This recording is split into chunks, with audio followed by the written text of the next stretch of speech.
Hey guys, before we start, a quick shout out to Alpha Dog Nutrition for sponsoring this podcast. Alpha Dog products are now available at dusupply.com, and you can use code ALPHADOG15 at checkout for 15% off and a credit for free shipping to try it yourself. Now let's get you to your podcast.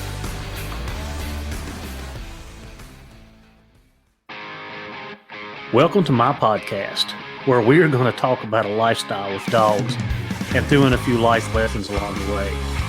Whether you're a hound hunter, bird dog enthusiast, running setters, pointers, retrievers, or a flat-out running dog junkie, this podcast is for you.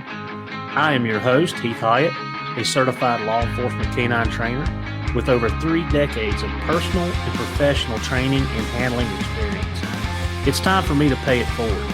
So grab your leads, lace up those boots, and come and join me on this lifelong process of teaching, training, and learning.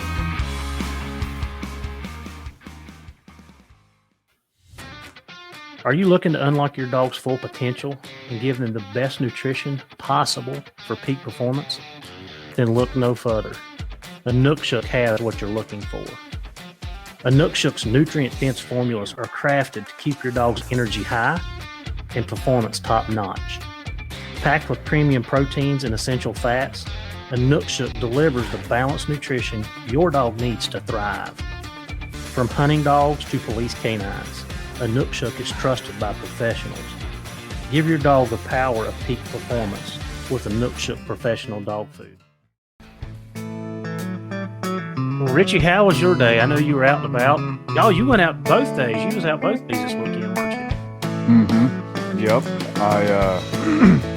It was good. I was trying to get the dogs out and mess around some, and I had kind of had a line on a lion from yesterday, so I went back trying to round it back up today and didn't have any luck, but it was good to get the dogs out anyways and stretch my legs too, get some exercise.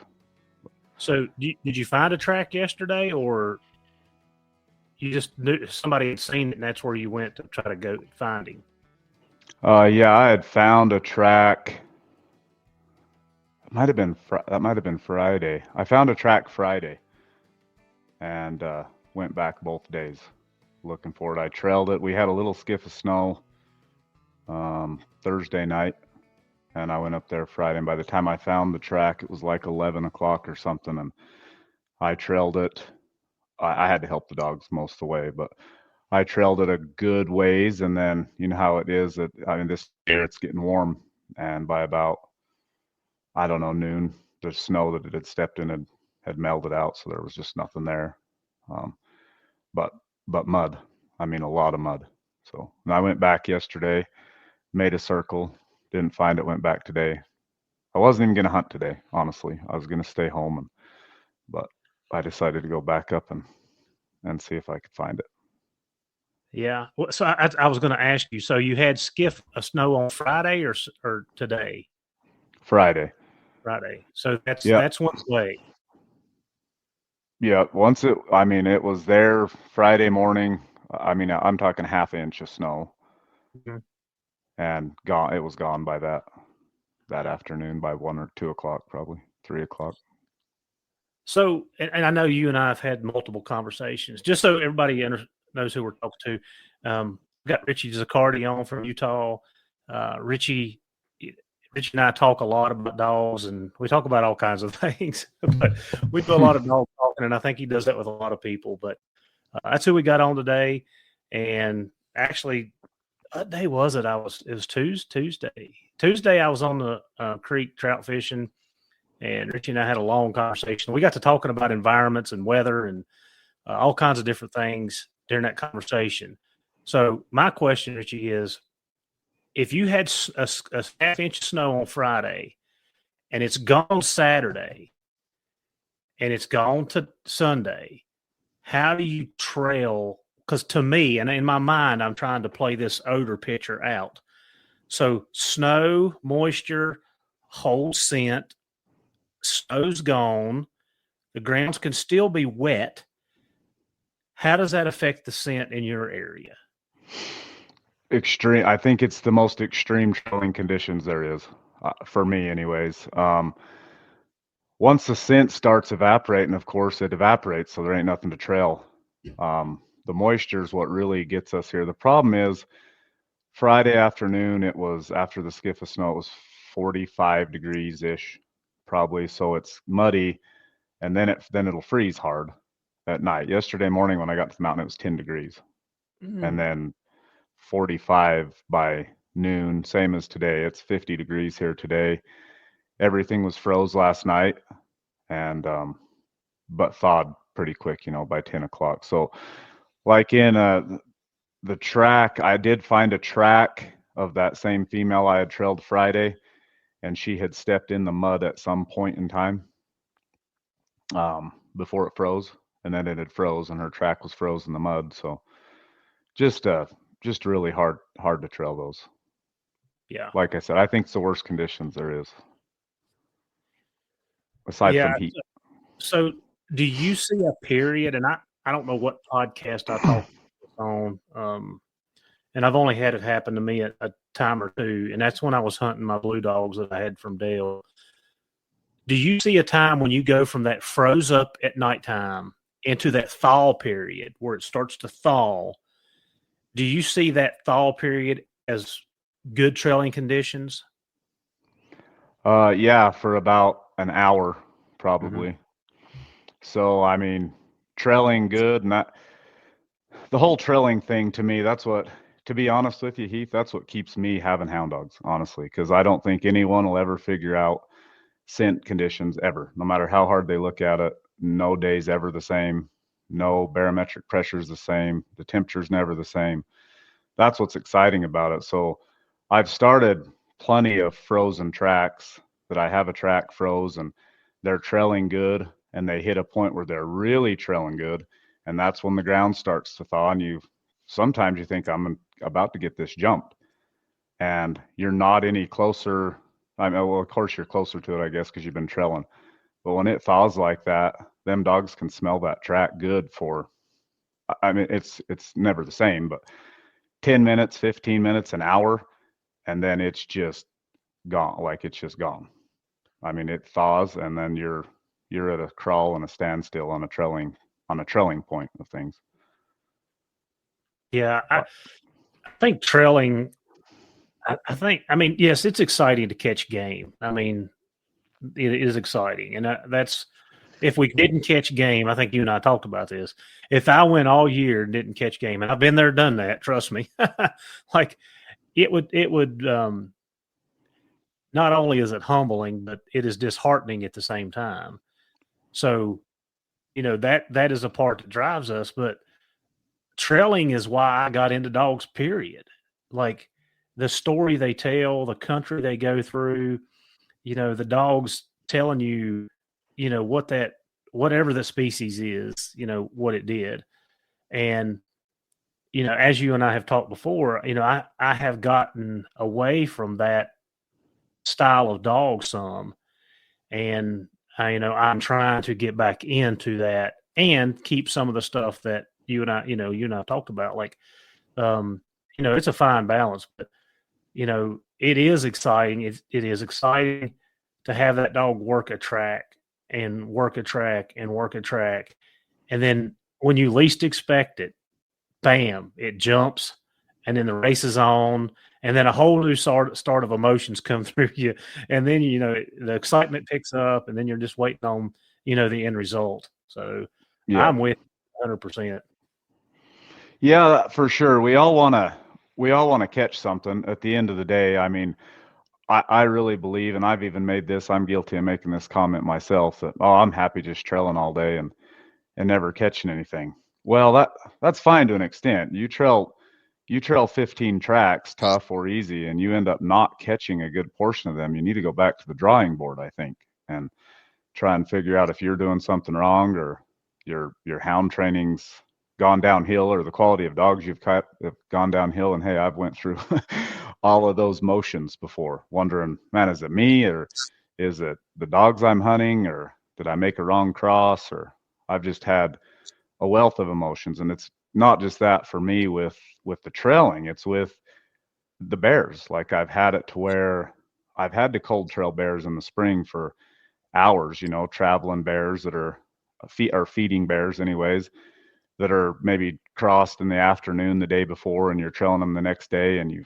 put all this work in, you're trailing them, and you get them jumped and go to baying them, and you got 2 or 3 dogs that you was really high on decided they was a coward, you know, they decided to quit a bear. And that's one of my biggest pet peeves too. So that's what makes it tough. Going back to what we talked to about having dogs that do both, Mm-hmm. it's a tough fine line, because it's getting to that point in Utah and other places that, I mean, you have to do a lot of trailing sometimes to even get a bear jumped in certain times of year. So it's not very good when you put all that effort into trailing and get them jumped, and you got dogs that are scared of a bear and leave, which I've had that too. Well, I think if you've hunted long enough and you know tried out multiple dogs, even whether it's your own or others, you're going to run into that. Like, I mean, I don't know how many I've had. So yeah, I get it. I mean, Mm-hmm. I think that's just part of the territory. Like, you know, finding the right dogs and finding the ones that, you know, meet our expectations was going to kind of segue us into our next kind of our little discussion. So you and I were talking the other day, and we're talking about it right now. We're talking about trail dogs. Richie, you hunt both. You hunt lions and bear.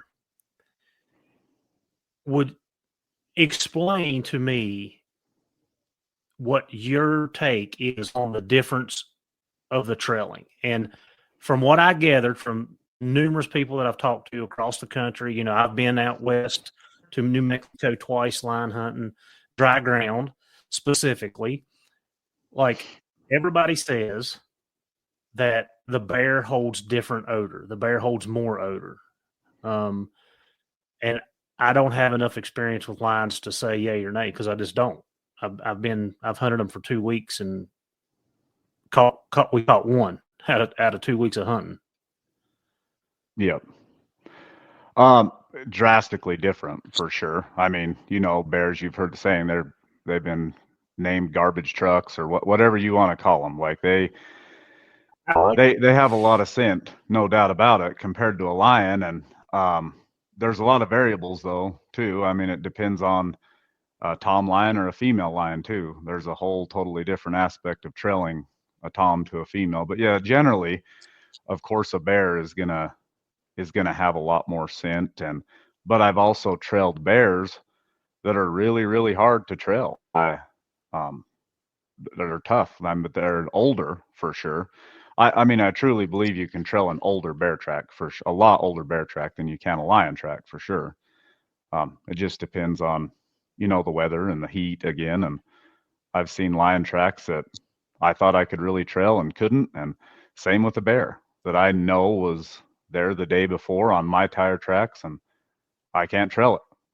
I don't know why. Is it a dog thing? Or I was actually talking to a good buddy about this, and sometimes we're a little harder on our dogs than we should be, especially if you have 2 or 3 that are, you know, what they'll do and what they're capable of. And one day they can't smell it. So bear or lion, like I've seen it go both ways. But yeah, generally speaking, of course, a bear definitely has more scent, no doubt. All right. So you said that there's a difference between a tom and a female. What's the difference there? Tom has a lot more scent to them. I mean, they're walking, scratching. Bigger animal in general is going to put off more scent than a little female. I mean, if you're trailing a 130-pound tom, compared to a 80-pound female, that's similar to, I mean, honestly, trailing a bobcat at times, trailing a female that small. And like I said, toms will go and scrape and scratch, but they just put off a lot more scent. You can usually tell when you get on a tom pretty quick, like they'll start moving, unless the female's just real fresh. Mm-hmm. I'm talking dirt trailing here. I don't really see a difference in the snow on your typical overnight track in the snow. They just run them both about the same. But when you spend enough time following a big tom or a small female, the trailing substantially different. When I'm training pups, I really like to trail toms because they start finding scent quicker. Yeah. All right. Well, that brings us into the topic of the day. All right. Line dog. What differentiates a good line dog from a good bear dog? Good question. That's something we all talk about a bunch. The way I've put it on a bear dog, most every dog. Let me back up. A lot of people say it don't take much to make a bear dog, and that's just totally not true. It depends on what you're looking for as a bear dog. It doesn't take much to trail a bear. No, most dogs can go start a bear, trail it, and catch up to it. And if it's a bear that wants to tree, pretty easy. When it gets tough is these really mean, educated bears that want to sit on the ground and fight. And me, I never hunt a big pack of dogs, so I'm usually running 4 to 8 dogs generally. I have a couple buddies I'll hunt with once in a while, but a mean bear on the ground will let you know pretty quick when you only have 3 to 6 to 8 dogs. Well, 8 dogs is different, but for those to stick and stay and bay for 4 to maybe 15 hours, I mean, who knows? It takes a little bit different mindset to do that. And the same with a lion dog. It's finding that lion dog that I'm talking dirt lion dog, and it's the same with most dogs can trail a snow lion. Like there's no doubt about that. An overnight fresh snow track. But to find those that when you're walking a canyon or horseback, muleback, that's out there hunting and hunting and hunting and not going to let you walk over a track that you can run there.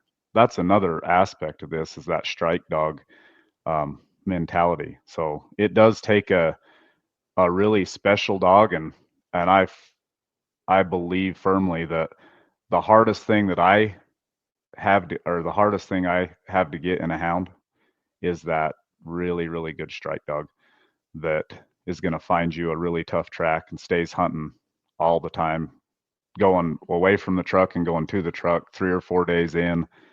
That's just going to hunt for you. Those are tough for sure. I think I put it close to the same comparison as having a dog that'll just really stay and bay a bear without a lot of help for hours until you can get to them. But they're different though.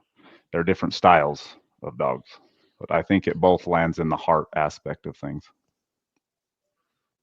You said something right there that kind of resonated with me. And like, I'm not afraid to admit it. Like, I got a pack of dogs, and my pack work together, and each member of that pack contributes somehow, some way. But for you to take a solo dog, catch its own bear, treeing, it's one thing. If the bear runs up a tree, if he runs and then he runs up a tree, okay, great. But to have a dog that will stay on the ground with a bear until you can get there for any length of time, those dogs are hard to come by. Most people don't have a pack of those. And that's my opinion. I'm just, like I said, I'm 31 years in, and, I've had a handful of those dogs, a handful that I can count on my hand that solo can do that. So those dogs are few and far between if you're asking me. So let's turn that into a line dog. So the line dog aspect, and this is me just kind of, spitballing this. It's going to be a different than a bear dog, from the stick and stay to more of the trail, because everything that I've heard, read, talked about, even my guy that I went to New Mexico and hunted with, he said the hardest part of catching a line is trailing it. Once it's jumped, like most of the time, that's the easiest part. Is that correct or not correct? Yeah, but to emphasize on that for me, the hardest part about catching a lion is finding one first. Yeah. That's the hardest part. But no, yeah, once you jump a lion, they just don't have that wind capacity to run and run and run like a bear does. If you can get to that jump, depending on the terrain you're hunting too. Let's say you're hunting, big pine country without a lot of ledges, they're going to go up a tree pretty quick because they don't have anywhere to get away. But we have some country here in Utah, and there's country like this all around Arizona, New Mexico, Idaho, where they can get in ledges though and run circles around the dogs or go to long trotting and just stay out in front of the dogs because they can get away in ledge type of country. But for the most part, if you're not in them type of ledges, they're either going to climb a tree or they're going to get run down for sure. 200 or 300, 400 yards jumps max. Yeah, and I mean, you've sent me some video of your country, and man, it just I don't like heights. Like, it makes me queasy just looking at some of the pictures you sent me. Like, no, thank you. But so what? You own both. Well, let me ask you this first: are you multi-species hunting your dogs? Which I know the answer to this, but Yep. I won't own two different dogs. They've got to be really efficient in both animals. For me anyway, and bobcat, lion, and bear. And that's a tough thing to have. I've told people I've talked to over the years that I believe it would be easier. I want to word this right so people don't think I'm saying one thing's harder than the other thing, because I'm not saying that. I think it's easier, and I'm not going to pick a species. I think it would be easier to just train one pack of dogs. Let's say you're just training straight lion dogs, and that's all you're breeding for. You're just breeding for lion, nothing more. Trail, heart, toughness, stamina. Because that toughness play, comes in running bear or lion. Like, there's some of these guys that that I walk hunt 95% of the time when it comes to hunting lion, and I put as much miles as I can. But there's guys, that are hunting muleback that are going 15 miles a day. So there's a big aspect to it. But if you were only just training bear dogs, I think that's easier as well. Trying to train a multi-species dog is extremely challenging to me, and not just to train, making the crosses to produce those dogs at a consistent basis. The one that'll really grind and buckle down on a tough lion or bear track, and then one that you can count on to stay in bay and run with a lot of stamina all day and toughness. So I think it's challenging to breed and train to do both, for me anyways.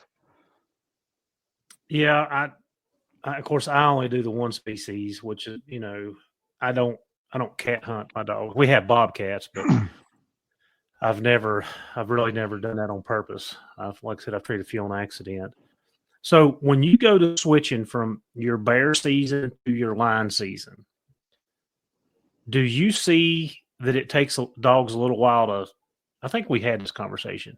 Does it take the dogs a little while to mellow out to get in that more like grinded out trailing, or do they just kind of roll right into it and you just go on with the next species?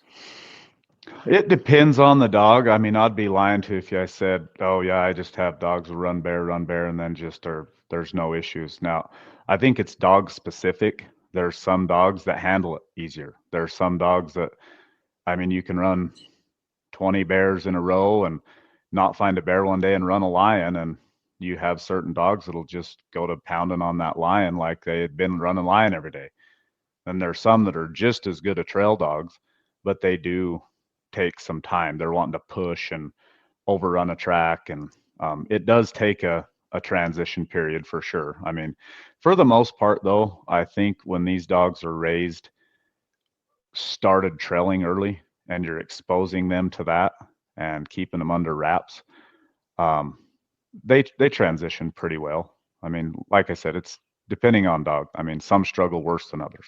Like, that's just That's just part of the game. I think it would be perfect in a perfect world if you run 20 bear and you have 6 dogs. The next time you run a lion just fall right in soup. But I've never had that myself. It does take some, hey, slow down and get back here work. But they'll adjust though. Yeah, I can definitely see that. And when you talk about like multi-species, you're running, bear, lion, and cat.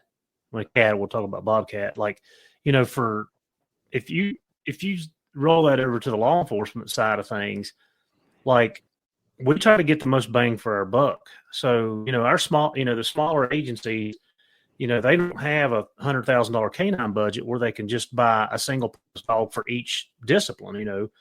Some of the bigger agencies that I work with, like they got patrol dogs that don't do nothing but tracking and apprehension. And part of patrol is tracking. And then, all of their detection dogs, they're either, they're doing, single purpose explosives or single purpose narcotics or whatever else detection that we want to do. Like for our agency, like my dog we call it a dual purpose dog. My dog does tracking, apprehension, and detection. So, my agency wants as much out of that dog's performance as they can get. And like I said, it takes a lot of maintenance training just, to keep that dog on task. So I completely understand that viewpoint. Like, I want my dogs to do X, Y, and Z. And I've said this numerous times. Yes, let me ask you, do you feel like multi-species, and you just kind of answered this question. Do you think whether some dogs are stronger in the lion part or the bobcat part or the bear part, but they do enough in the other species to keep you satisfied? Yep.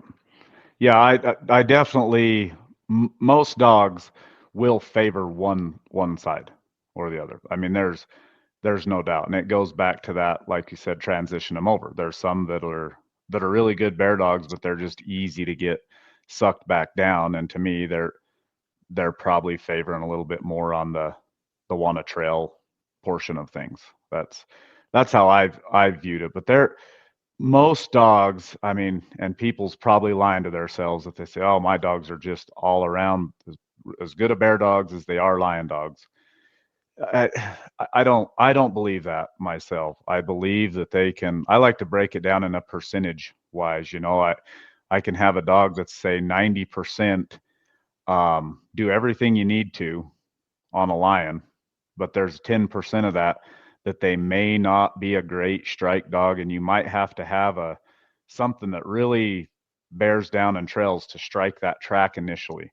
But 90% of your lion tracks, this dog's going to perform and do really well on, but give you 100% on every bear.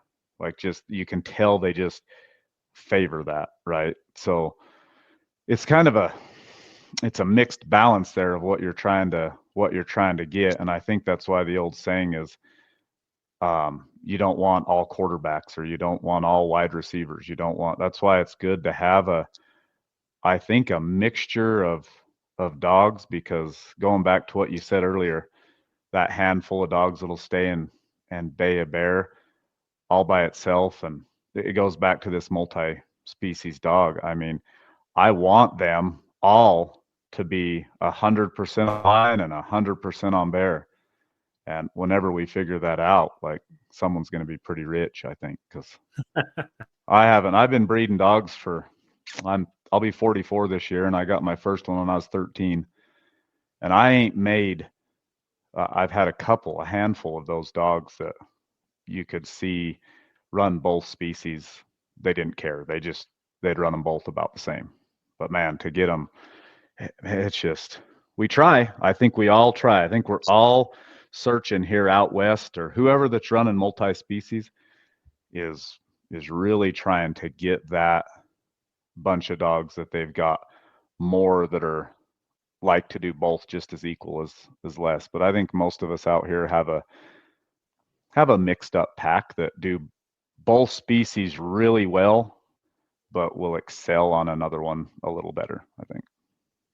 Well, every time I run a new handler school for new handlers that's got their new dog, and we're going through it, and I tell them this, and you'd have a hard time convincing me otherwise, that it's like playing a sport and playing. Let's just take football for an example, because I'm familiar with it.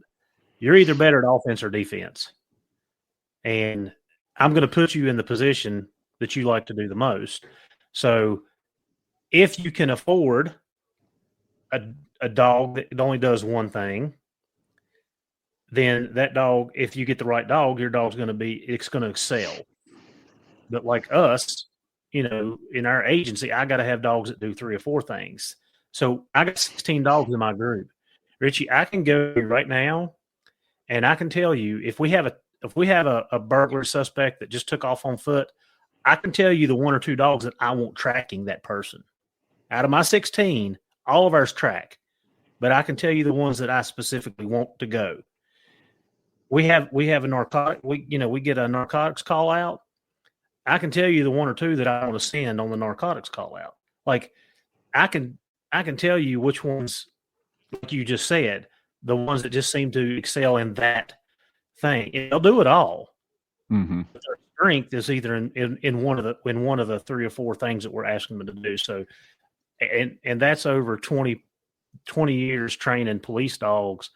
Like I see it over and over and over and over. And very seldom do you get the dog, like you just said, that it don't matter what you give him to do, he's going to do it 110%. Like those are very few and far between. So I agree. I don't. Yeah, I will always say that. I will, and that's why I run a pack, because I've got a couple that's really good at this and a couple that's really good at that, and you put them all together and they all look like rock stars. You start separating them and running 1 or 2, you can really find out what you got, what you don't have. That's for sure. Yeah. So, exactly. That's what makes this game fun, of not just hounds, but dog training in general, because this would be easy if they were robots, right? Like if you just walked out there in the morning and programmed, said, this is what we're going to do today, go do it. But the variable of them being living, breathing animals every day, it's hard to find that no matter what species you're running or what you're doing. Like you go back to sports, most people are not going to show up and give 100% every single time. Like you want that. We all strive for that. You know what I mean? But it don't work that way. So you have to learn loopholes, I guess, to get around some of that, and where it might be in, different types of training, or the way you're breeding, or how you're raising them. There's just so many variables, I think, in this, that I think you'd agree that that's probably why we all just keep on doing it, and I'm a firm believer that when you get to the point where you think, I think I've got this pretty figured out, like no matter what hunting it is probably a good time for that individual to throw in the towel and take up golf or something, right? Because if they think that, which it's not true, I don't think any of us will ever get to that point. Like it's not possible, I don't think. And that's what makes it fun and exciting, and why I like to do it anyways. But like you said, the multi-species thing, and it just depends on who you're talking to. I think it's really hard to get really good bear dogs and really hard to get really good lion dogs, but I understand why people focus on and maybe spend a little bit of extra money on a well-oiled, lion dog that'll hunt in any conditions. I don't want to break it down to, I'm kind of tired of the facade of dirt lion dog, right? Like bad conditions, let's say tough condition lion dog, because there's tough conditions in no matter what for me, hunting the dirts, if you have a 60-degree day and no moisture in the last week, that's some of the easiest lion trailing there is. You throw a day of rain in there and then go. And so I don't like to break it down as we've heard for years, dry ground lion hound. Tough condition dog that is maybe going to, let's say, an outfitter that is only hunting lion. They don't want a dog switching and chasing a bear on them. Like that's just, it breaks down to that simple. That's why they want it. It's not because that, tough weather, that tough weather lion dog is any better. It's because it's broke off of, another species. It's broke off of a bear now to where it's just, focusing only on lions. So I think that is tough to get. So, I mean, all of this is tough for all of us raising, training, no matter what we're doing from every state. We all have something that we prefer, and I'm never going to be that type that sits here and says that one is greater than the other. It's in the eye of the beholder. A guy can argue his opinion on only straight lion dogs are better or multi dogs are better. And me personally, I want a dog, like you said, more bang for my buck. I want to be able to do everything with that dog, but I also understand that a legit, lion hunter, whether it be a snow lion hunter, dirt lion hunter, bad weather hunter, if they only want it to catch lion, that's what they want. So, and I understand that too. So, but I don't think it changes the value. Well, that was going to be my follow-up question is, like, I've had several, me and BB had a conversation about, the difference in East and West. And then Jason and I had another conversation about, the cost. And, you and I had this conversation the other day, and it kind of hit me while we were standing there talking, like would I pay for a dog if I absolutely needed it? Yes. And I think in Jason and I's podcast, I actually talked about that. I purchased 2 different dogs because I was lacking in my pack and I needed some assistance, but it was for a purpose. And once that it cleared itself up, I didn't really need those dogs anymore. But for me to pay that type of money for a dog, like, I enjoy raising the pups anymore. Like, so it's harder for me to sell myself on paying a big price for a dog, because I would rather make it myself. Like, I'd rather do it myself. And I think me and you, we actually talked about this. One of the things that I thought about too after some of these conversations, and I will say that most of the dogs that I had bought from out west, not all, but most of them had a really good handle on them, where the dogs that you buy from the East Coast probably don't. Most of them don't. Not all, but most of them don't.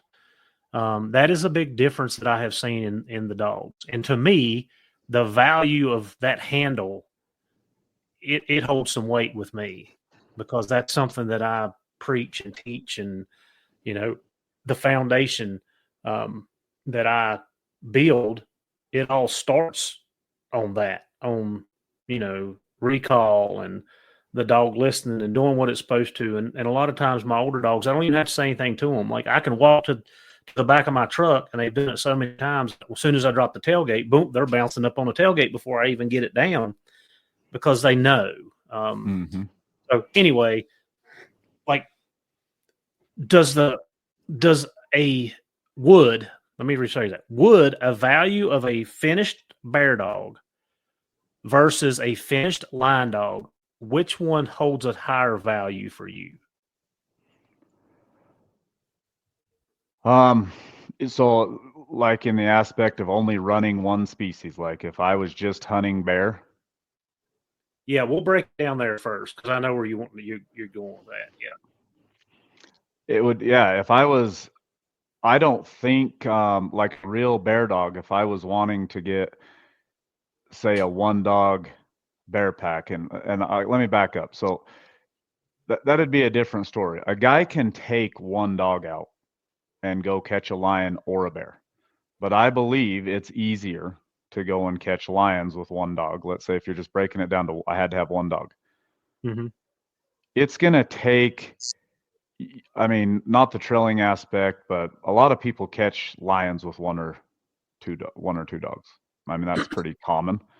I mean, anymore it's not. There's people run 20, but I think it would be harder if I was saying I need to go out and hunt my country and I'm only hunting bears. them ones that'll stay in bay an educated bear all day. I'm not going to do it with one dog. So if I was actually just hunting bear, I would pay a little bit more for a dog that did that, honestly, because I think it's a tough thing. When not a dog that'll trail a bear. Like I said earlier, a legit stick one, bay one all day with no help. That's really tough, honestly. But it's just, I hate to ever be. I hear so many people talking about, this is kind of my soapbox a little bit. What I do is harder than what you do, and where I hunt's harder, and this is no, we all have our thing, right? We all have our spot we hunt. We all have our state we hunt. We all have our game we hunt. I don't want to break it down that what I do is harder than what the other person, or this dog is worth more than that dog, or that dog is worth whatever someone wants to spend for that to help him accomplish what he's trying to do. Whether that's bear hunting, lion hunting, bobcat hunting. I don't like the facade of this lion dog is worth more than this bear dog. I don't think it's that simple. We talked about that the other day too. I don't think you can break it down into that simple. It's what is important to the guy hunting the dog. Basically, at the end of the day, it comes down to, somewhat of an opinion, I would guess, on what is a better dog. It's just whatever fits your style is what I would say.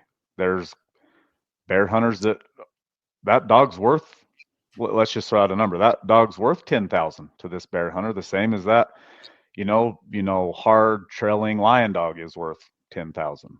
So I just don't, in my hunting career, I don't want to ever get to the point where this is harder than this conversations. I try to keep it a level playing field for how I look at it. It's just it's all user dependent, I think. Yeah, I think so, and we've said this multiple times. It's all in what your expectations are and what you're willing to pay for that, and your and I expectations are on pretty much on the same level. What we expect from a dog at X amount of dollars and X amount of dollars, and like I said, I enjoy raising the pups so much and seeing them progress and start to excel and make a dog that catches their own game. So it's hard. It's way harder for me. It's becoming more and more harder for me to purchase dogs that are finished, I would say. And then again, finding a finished dog that actually would suit me is not easy on top of that. So it makes it more difficult. It is.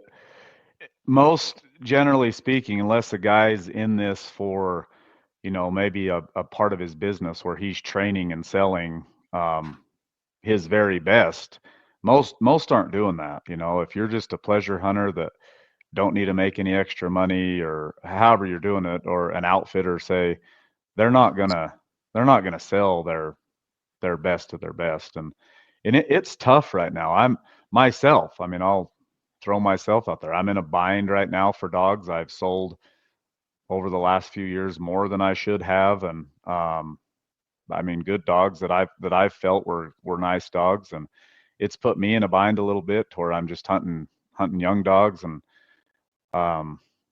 so yeah, trying to find that dog, even myself, in the market a little bit for looking for, like you said, I like to train dog. I like to train pups and bring them up, but I usually have, one or two, decent dogs they can go with and learn from. And it's a whole nother level when you're trying to go through and trail bad tracks with a bunch of yearlings, and to pack you through that stuff. So you get in the market of looking at, maybe I can find a pup trainer just to help out for a little bit until your younger ones get going, then you don't need it anymore or whatever.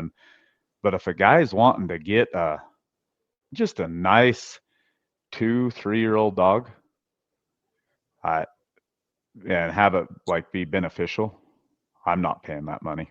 What they're going for nowadays, even me, I've sold a few dogs in my hunting career, and I just haven't got to where my prices are at that point yet. And I don't know. I don't know why. I mean, but I do know why. It's that trying to make them. You sell them, and I've learned this the hard way is you can't replace them. But that's the thing. That's why if someone has a dog and they say I want 15,000 for it, I think most of us all could agree. I mean, that there's no hounds worth that much, but they're worth whatever a guy can part with one for. That's where the money factor comes in of saying, hey, I mean, I can't replace it for this. So if you want this dog, I'm going to have to price it at this, or I just can't sell it. Mm-hmm. And I understand that. I understand that aspect of it. So I don't just bash on one way or the other. Like the dog prices are ridiculous, but let's say the state of Utah, for instance, it's getting tough to train a dog. Like it's finding lions like we once did, and even bears. Like the bear population's not as good as it once was, and it takes a lot of extra money and a lot more time to make a really nice dog anymore. So I understand the prices. It's just hard to do it, you know. But if it falls to where if it's going to benefit an outfitter to spend that extra money, I mean, they're doing it for a different reason than some of us are, you know. They're going to have that dog paid for in a couple clients. So, and I understand both ways, but it makes it hard for sure to go out and get something when you need one, you know, like you was talking earlier, to help you for a while. Yeah, it does. And again, most of the time, just like what you said, it's temporary. You're going to pay X amount of dollars to use a dog for a season or maybe two. And then, you know, it did that, what you paid for that dog, was it worth putting your pack together? Because at that point, you know, that dog's not worth that anymore, probably, unless you got a younger dog that was actually doing it for you. So yeah, it's such an interesting topic. And I mean, you can go to all four corners of the United States and like look at the difference in, you know, in pricing and what people, you know, are getting for dogs. And it's very interesting. It's very interesting. And I mean, like, I'll just give you a breakdown of a police dog. Like if I buy a green dog, green for us means somebody has tested the dog and he's got the prey drive, the hunt drive, and some of the other stuff that you need to make him whatever he's doing. So it's a green dog. If I'm looking at a single purpose detection dog, they're selling for about $6,000 to $9,000 right now. Now, if I want to go to dual purpose dog, which is what mine is, which means apprehension, bite work is you got to do your homework and your research and make sure you're testing that dog properly, because you'll get your hind end burnt really quick. I mean, you're looking at $15,000. You know, that's what we're putting up front. But let me add this caveat to it. Most of those dogs are coming from Europe. Well, it's costing $2,500 just to get them stateside. So you're adding $2,500 on top. Mm-hmm. You know, that 15 you can take away. So 12.5, that's what you're paying. So you're having to pay for that cost of the import fees and everything too. So, you know, that drives the price up a little bit. And again, you're getting dogs that are tested. You want to buy a dog that's got a title on it from overseas, you can add $3,000, $4,000, $5,000 more dollars to that. So yeah, I mean, it's expensive. Like it's expensive. And man, I think I've come to the realization I'm just going to continue training my pups. I hope they turn out like this too. Well, it's been a learning experience for me. I've like I told you earlier, I've had hounds a good amount of time, and I haven't really been in this position I am now, I guess, for, like I said, I've always been known for training a bunch of young dogs and relying on young ones to pack me through and putting the time in them like that. But like I said, I usually have someone to help me out until those, until those are starting to take over and do it on their own. And even when I have had a couple good ones, I'll leave them in the truck, you know, and once I get my youngsters, and I'll make those young dogs do it still, even without a big one. But it's just good to have that security in my truck, that when I get to a spot, or that I can have them help me, you know, pack it through. But still, like you said, I would rather hunt the young ones for sure. For the most time, I think that's exciting to me, and watching them progress and change, and just to see a 1.5-year-old dog doing stuff that a 5-year-old's doing, you know, it's pretty neat and fun to do that, I guess. But that backup plan sure does help. And right now I don't have that backup plan. I'm making it pretty rough on myself right now. But it's a safety net. It's funny. Yep. So this year, during training season, I left my 2 older dogs at home, which they're 5. And for the first week or so of training season, I was running bear. Now, my dogs weren't in the best shape, so that's a big issue. You know, I was running bear pretty much every day, and I wasn't catching nothing. And I told Wesley, I said, I'm about done with this.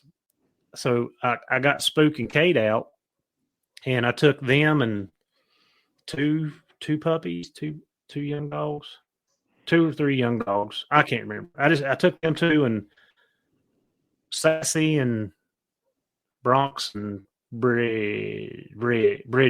So I had 3 young dogs and them 2. First day I had them out, called bear. And I'm like, well, there you go. Like, there you go. But I made myself put them back up and continue to hunt the young dogs. And, you know, they come on, like they started catching game. And, you know, after that, everything worked out. But it's that safety net. It's like, okay, I'm not catching nothing. I'm not catching nothing. I'm not catching nothing. All right, I'm getting old ones out just to make sure I don't go crazy. But I did that this training season. There's a fine line in that. I've seen it go both ways. I've seen guys, and I've had these conversations with buddies and guys it's called talking about dogs, of they do it the opposite. They have 3 or 4 dogs that are super nice, and they let them do everything all the time, and their young ones aren't getting the training until Osusu kicks the bucket one day and they can't catch anything. So it goes both ways. You know, you want that safety net, but I think ultimately, dog training wise, you want to keep them old ones back a little and make them young ones do. I mean, if a guy's just into going and catching something every time you go, like, which we want to, right? We talked about that earlier, but there has to come a point where them youngsters have to step up and do their job too. And that's what I mean. It's like this whole conversation we've had, Heath, is just, everything's a fine line, I think, with what we do here. In a training aspect, are we using the old dogs too much? Are we not giving the pups the right opportunity? Or like talking, a buddy and I was talking the other day about out west here, you'll hear a lot of guys talking about, I don't want to run my pups on bear first because it gets them wild on lion. I'm sure, have you heard people say that? Like, people say that out here a lot. And it's funny, I've always been totally opposite of that, honestly. I even being a lion, I love to trail. Like, I really love to go and walk and trail a bad track all day. But when it comes to getting a pup fired up, there's no quicker way to discourage them than sitting there putting them on tracks. You're just trailing and trailing and trailing, and they get bored. They get bored with you. They're there, and sure, you might jump one of those tough tracks and it's helpful. But for me, I like to get mine fired up on bear. Honestly, it gets them gamey for one, and maybe treeing a little quicker. And bears will tend to, you walk to a tree, like, jump and run, and it gets those pups fired up when there's just more exposure there. And once they're fired up, they can, I think it makes it easier to, sure, they might be wild, but at least they have something to look for hunting wise. They're started to use their nose. Their gaminess has come out. So this whole thing, I was talking to a buddy of mine yesterday. so much of it is opinion based of what works for the individual doing it. I just don't think that there's a right or wrong way, Heath. Like I really don't. Like I don't think it's a one size fits all approach. You know what I mean? But this day and age, we like to, and maybe forever, I guess, we like to box everything up as, hey, there's only one way to do something, you know, and it's not that way. So, well, I've always said your mind works best when it's like a parachute, when it's fully open. You know, dog training, it is not one way. There's thousands of ways to train a dog. There's multiple ways to get a dog to perform the task that you're asking him to perform. And you know, I mean, you're pretty much, you know, right on the money there. Like it's what works for me may not work for you. Like the way that you hunt, my style, my training method may not fit into your hunting style. So, you know, I have to be open-minded enough to understand that, all right, well, Richie's got some good things that he's doing. I'm going to take that nugget and I'm going to implement it in my training right here. And I'm going to take that nugget and I'm going to implement it in my next litter of pups to see if the outcome is different from X, Y, and Z. So, you know, that's what you said earlier, is that you never figure it out. Like you never figure it out. Like it's always a chess match. And, you know, the line of the dogs that I'm hunting now, I mean, my next litter will be completely different, and I'm going to have to do something completely different with them that I didn't do with the previous two litters that I raised, even though they may be the same bloodline or the same lineage that I've got. Like it's so. No, what you're saying, it's a matter of opinion and what works best for you. Well, because none of it's no dog's the same either. And it has to do with this, this age old bloodline debate too, right? I think there's super nice dogs in so many different bloodlines. Like I really believe that a good hunter can go out and gather up 50 dogs from 50 reputable hunters, all out of different stuff. And each one of them's different. And I think if a guy puts the time in and has his expectation on what he wants for that dog, he could ultimately have 10 super nice hounds out of the 50 that are all totally different bloodlines. So there's that factor too, that, you know, the guy hunting him and putting the time in and picking out of those dogs of what fits him and suits him is ultimately the key, right? Because I've never seen a litter of puppies that I have raised that every dog in that litter is the same. Like people says, hey, is that a cold trail, and is this cold trail? Is this known to cold trail? Well, I don't know. Like they should, but it doesn't mean they will, right? I've had two that were stand on your head, putter down a track, not want to move, and have litter mates to them that are heads up wild son of a guns, you know, that only have one gear and it's 90 everywhere they go until you slow them down. And sometimes those dogs never will slow down. They're just, and it's the same bloodline, and it could be line breeding for years and they're never the same. Like it's hard. That's what makes this fun, Heath, for sure, is that aspect of it of, hey, when I make this cross to so and so, what am I going to get out of that? Am I going to get a mixture of this dog and that dog, or you know, first of all, am I going to have a whole litter of duds? Or, you know, so yeah, it makes it exciting. So, and I mean, that's like we talked the other day. That's why I do this stuff, is what is helpful to me and a couple of my good buddies. That's the key. That's the ticket. I'm not really out there to impress anyone or do anything like that. You know, as long as they work for yours, work for you, and mine work for mine, and so on. That's, like we said, it's opinion. So, but I do like that we have a platform like this where we can talk and and have that open mind. Well, heck, Heath's doing something like this that's really working, and I'll give you props. Like I was telling my buddy the other day, I said, look at the time Heath puts in those, like getting them jumping in the truck. Like you do things a different style than I do. Like you get your ramp and you jump them up, and I'm a little bit more gruff than that. I need it done fast, and that's my, me as a person. I'm kind of an impatient individual, and I want it right now. And I respect guys like you and learn from that stuff. Like, well, if this is working for him, he's using some patience. And so I've taken stuff like this and used it. So I appreciate stuff like that. It's good that we have this to learn from if a guy wants to. Yeah, but you can hunt year round, can't you? Yep. So I mean, I have so much downtime. Like y'all heard me say, like I've got 3 months out of the year. I got 3 months, so I've got 9 months of downtime. That is why I do spend so much time doing some basic groundwork. The loading and the leading and the tie outs and stuff like that, because I don't have the opportunity. If I was in your shoes, my training regimen would probably change completely. Yep.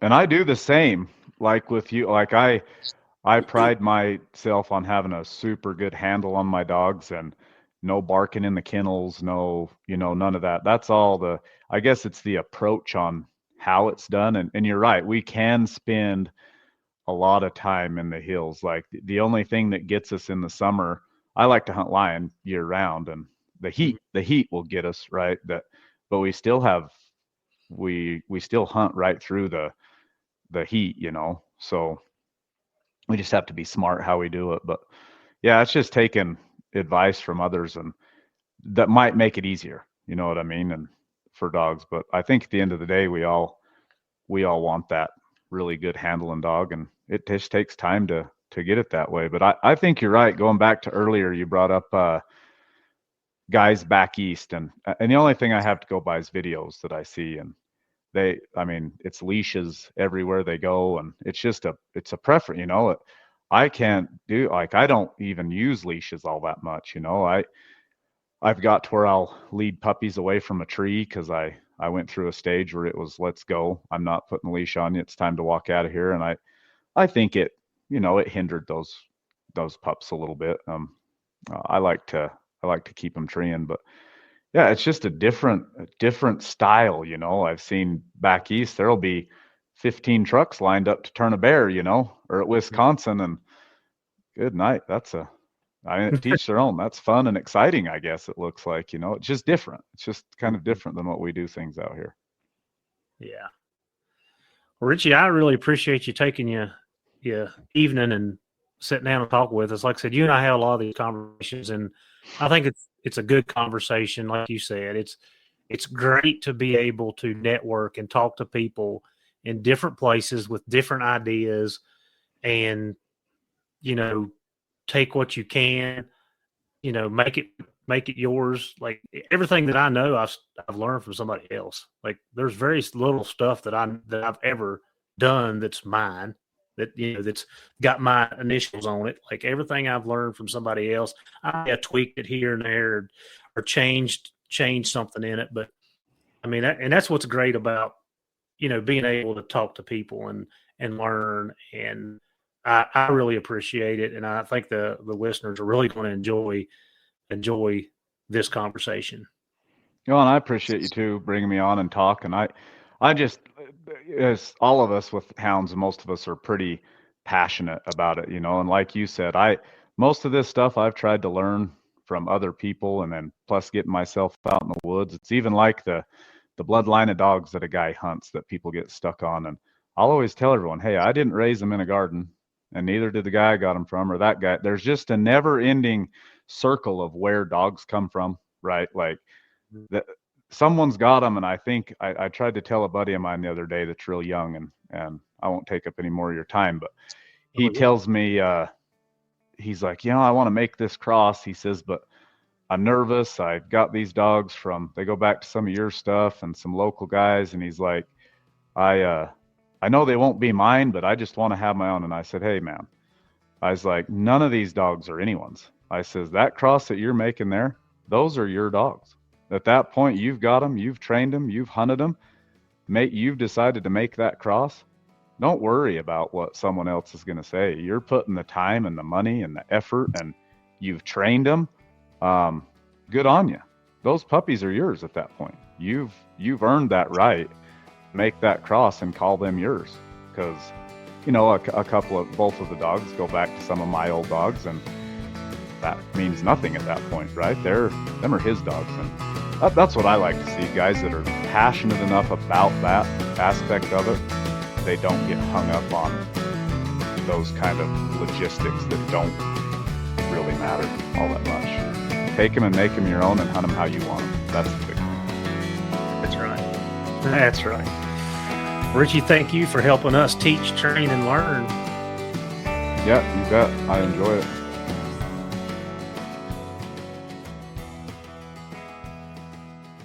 Are you looking to have your dog transported to be kept safe, clean, comfortable? Then the ultimate hound transportation experience is with Muddy River. At Muddy River Transport, we understand that your dog's comfort and safety come first. That's why we offer premium dog hauling services that go above and beyond. Why choose us? We use ozone sterilization after every run.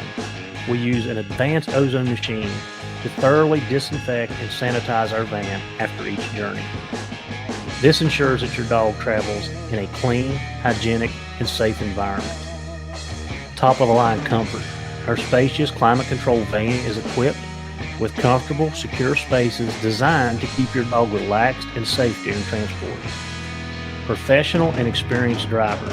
Our friendly, trained drivers are passionate about dogs and dedicated to ensuring your dog's journey is smooth and stress-free. Communication is key. Count on us for route updates, dog check-ins, and projected times. We respect your time and your dog's needs. For a stress-free, safe, hygienic transport experience, book today and give your dog the best ride of their life. We believe our customers' dogs deserve to be treated like we would treat our own. We aren't just dog haulers. We are active houndsmen. When not on the road, we are hunting our own hounds. Travel safe, travel clean, travel comfortable. Every trip, every time, with Muddy River Transport. Contact us on Facebook at Muddy River Transport Group or call 1-402-274-7558. Do you like to be outdoors like I do? If so, unlock the wilderness with onX Maps. It is your ultimate guide to exploring, hunting, and conquering the great outdoors. With detailed maps, real-time tracking, and exclusive access to public and private lands, onX Maps is your key to adventure. Discover the possibilities and never get lost again with onX. So subscribe today using the promo code K920, letter K, number 9, 20, and know where you stand.